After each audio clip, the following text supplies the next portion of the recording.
Well, holistic management is managing your property for the whole, not just for your beef stock, it's for the wildlife and fisheries and all the animal species.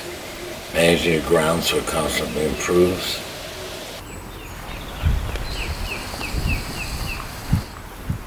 I'm Scott Mearson, owner and manager of Big Creek Ranch in Hayfork, California.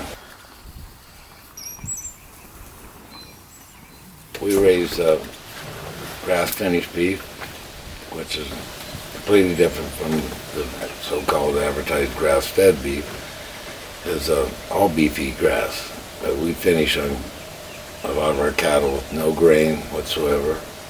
They're over 2 years old before they go to slaughter. We use no hormones whatsoever, no antibiotics. We use no chemical fertilizers whatsoever, because basically you destroy your soil by applying huge amounts of nitrogen.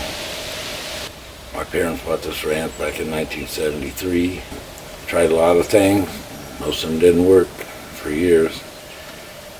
Finally, they started following holistic management, which means you manage for not only our beef stock, but for the wildlife, the fisheries, varmints, birds, you name it, you manage for everything.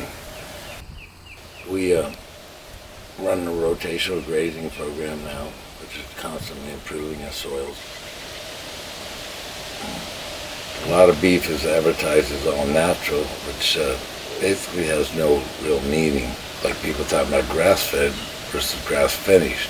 They're completely different products. They can be grass-fed and they're still corn-finished or grain-finished. The grass-finished cattle receive no grain whatsoever. They strictly finish straight off the grass. And that's why they're quite a bit older than a corn-finished animal. In a manner that the wild animals used to graze ground, but like the bison in the Midwest, especially when they would move in and graze an area, and then they'd move on, and they'd leave that area alone, maybe not come back that year, maybe not come back for 6 months.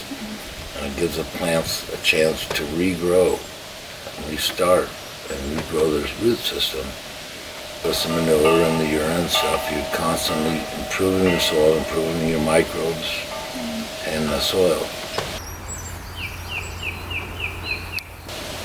The ranch is continually improving year by year because of this management practices.